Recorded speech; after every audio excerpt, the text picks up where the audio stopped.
এই থাম্বনেল দেখে তো বুঝেই গেছেন যে কোথায় যাচ্ছি। তো যাই হোক, এখন বাজে 7:10 সকাল। অতিরিক্ত বৃষ্টি এবং নিম্নচাপের কারণে আমাদের একটু বেরোতে দেরি করেই আমরা একটু বেরোচ্ছি। তো এই জাস্ট এবার আমরা গাড়ি স্টার্ট করে বেরোবো, চলুন।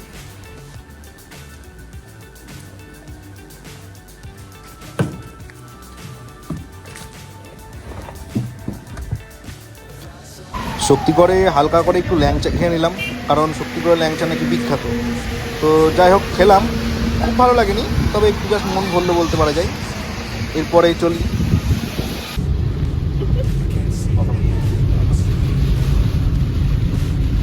এখন আমরা সবে বর্ধমান পেরোলাম। বর্ধমান পেরিয়ে এখন ঘুষকরা দিয়ে বোলপুর হয়ে সাঁইথিয়া হয়ে আমরা রামপুরহাট হয়ে তারাপীঠ ঢুকবো। তো অতিরিক্ত পরিমাণে বৃষ্টি পড়ছে এখন, আর গাড়ি চালাতে বেশ ভালো লাগছে, কিন্তু সামনে ভিজিবিলিটি খুব কমে গেছে, আর সকাল থেকে একটু নিম্নচাপের জন্য খুবই বৃষ্টি পড়ছে। তো বাকি রাস্তাটা চলুন, তারপরে আমি গিয়ে আবার দেখাবো।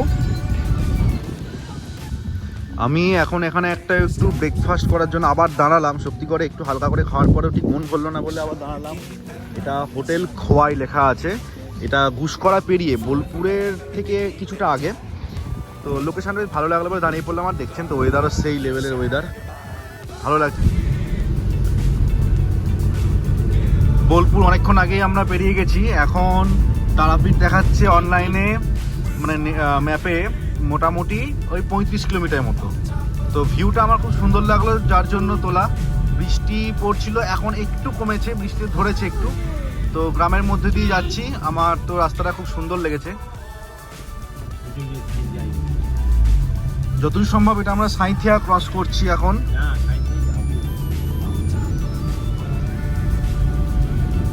ভিউটা বেশ সুন্দর লাগছে দেখতে। হ্যাঁ, অবশেষে তারাপীঠে এসে পৌঁছলাম। আমরা আগে থেকে হোটেল বুক করিনি জন্য এখন হোটেল একটু খোঁজা চলছে। দেখছি হোটেল ভালো কিছু পেলে সেখানে যাব। তো বাকিটা হোটেলে গিয়ে তাহলে বলছি। অবশেষে একটা রুম পেয়েছি, আর যেটা হচ্ছে খুবই কম টাকাতে। ওই যে পিছনে আমার দেখা যাচ্ছে রুমটা, হোটেল মহারাজ, ওটাই খুব কম টাকা, মানে হচ্ছে মাত্র 600 টাকা করে এসি রুম। তো ভাবাই যায় না এখনকার দিনে, পেয়েছি বলে চলে যাচ্ছি। তাছাড়া এমনি একটু রুমের চাহিদার জন্য, যেহেতু শনিবার বুঝতেই পারছেন একটু ভিড় আছে, হাই রেট বলছে অন্যান্য রুমগুলো। তো এটা খুব কম টাকাতে চেনা পরিচিত ছিল আমার, তো হয়ে গেছে। যাই হোক, তো যাই এবার। দেখতে দেখতে সন্ধে হয়ে গেল, এখন বাজে ঘড়িতে প্রায় 6:30। তো আমি একটু ঘুমিয়ে পড়েছিলাম, আসলে খুব ক্লান্ত, তো অনেকক্ষণ ধরে ড্রাইভ করে আসছিলাম বলে। তো এবার একটু আমি যাব, মন্দিরের দিকে যাচ্ছি, মায়ের কাছে একটু ঠাকুর দর্শন করে আসি। এখন এই তারাপীঠের যে মেন লবি, সেই জায়গায় আমি ঢুকে পড়েছি। ভিতরটা হচ্ছে অনেকটা এরকম দেখাই যাচ্ছে।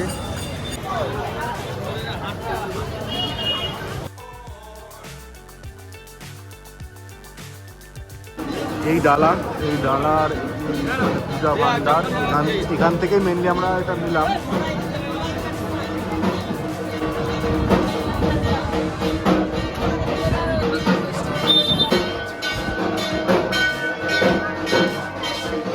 দাঁড়ান দাদা,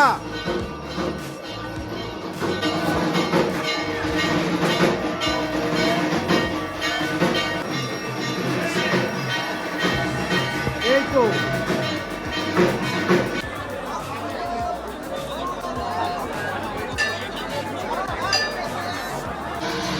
হ্যাঁ, এটি হলো সেই পুকুর যেখানে বলে নাকি যে এক সময় কোনো এক কাটা মাছ রাখা হয়েছিল এবং সেটা জ্যান্ত হয়ে গেছে। মায়ের ডালা নিয়ে চললাম পুজো দেওয়ার উদ্দেশ্যে।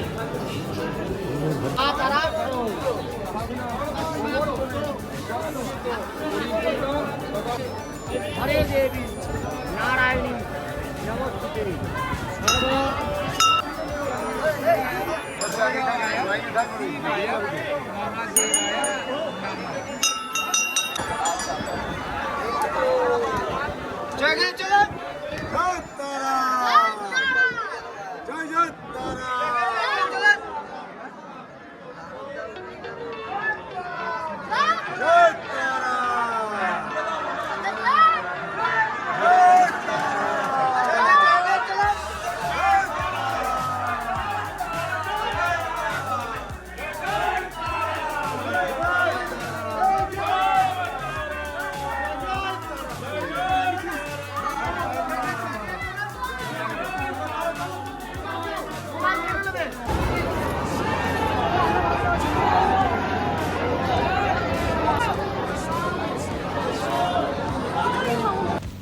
পুজো দেওয়াটা কমপ্লিট করলাম।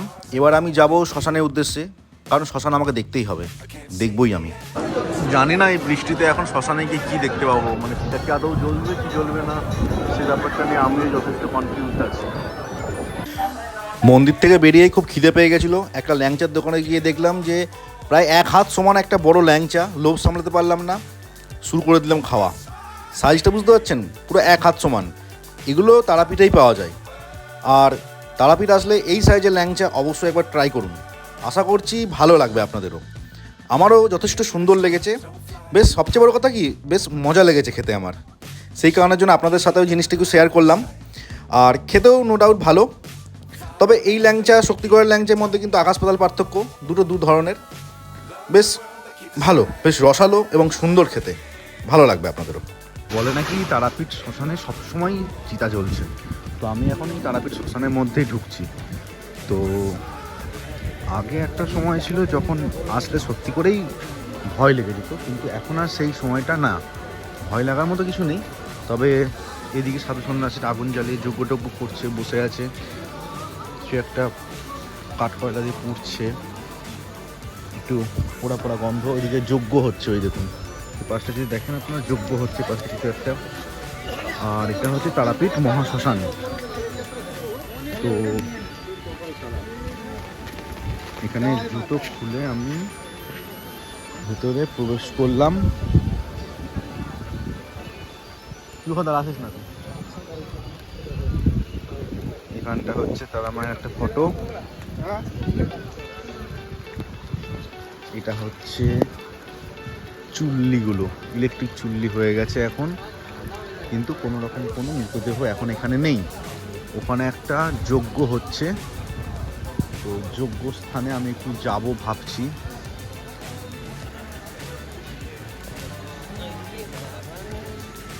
চলুন যজ্ঞ স্থানে যাই। আমি যজ্ঞ স্থানে আস্তে আস্তে করে গুটি গুটি পানি চলেও এলাম, দেখি কি হয় এখানে।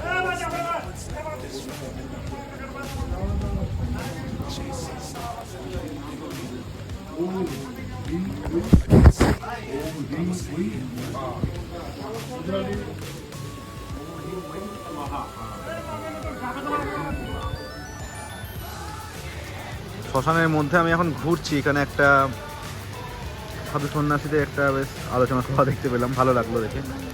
আর ব্যাপারটা হচ্ছে কি বলুন তো, আগে একটা ভয়ঙ্কর পরিস্থিতি ছিল, কিন্তু এখন আর সেই পরিস্থিতিটা নেই, ভয়ঙ্কর ব্যাপারটা নেই।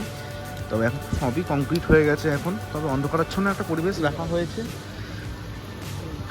বেশ বিভিন্ন জায়গায় আগুন জ্বলছে, যজ্ঞ হচ্ছে। আর প্রচণ্ড বৃষ্টি আজকে, মানে বাড়ি থেকে বেরোনো থেকে তো দেখলেনি, আর কি বলবো আপনাদের, পুরোটাই বৃষ্টিতে ভিজতে ভিজতে আসা।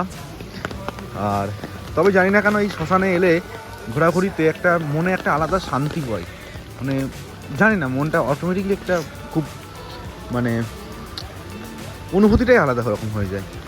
যেহেতু আজকে একাদশী লাস্ট শনিবার, সেই কারণের জন্য এখানে একটা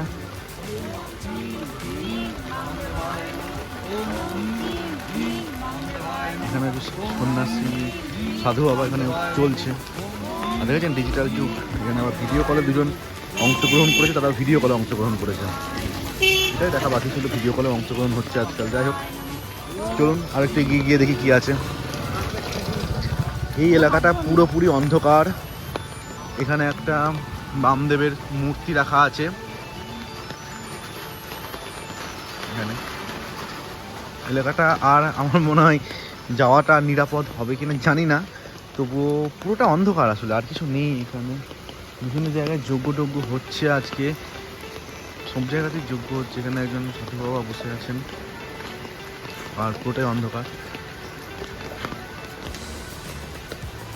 এই জায়গাটা ওখানে দূরে দেখতে পাচ্ছেন একটা যজ্ঞ সভা চলছে। আবছা হয়ে গেল ক্যামেরাটা খুলে।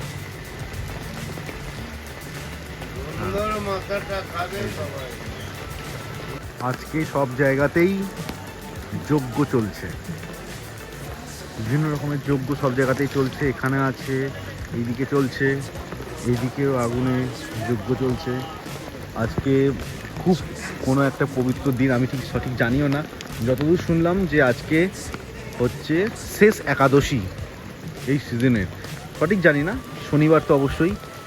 আর একটা পরিবেশ ভালো, কিন্তু ভৌতিক নয়, আমি যেটা আশা করেছিলাম সেটা নয়। যাই হোক, তবু ভালো লাগলো।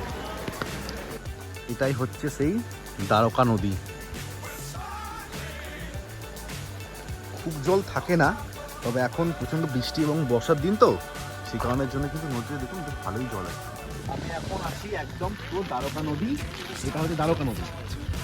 এই তারাপীঠে দ্বারকা নদী বিখ্যাত, সবাই জানেন। এই দ্বারকা নদী একদম একটা ব্রিজ হয়েছে, এই ব্রিজের উপরে আমি এখন আছি। শ্মশান বলুন বা মন্দিরের পুজো সবই মোটামুটি আমার কমপ্লিট হয়ে গেল। এবার যাব হচ্ছে হোটেলের উদ্দেশ্যে। কালকে প্ল্যান আছে সকালে দিয়ে কালকে বাড়ি ফেরার পথে বক্রেশ্বরটা, যদি ইচ্ছা আছে, সময় হয় তাহলে বক্রেশ্বরটা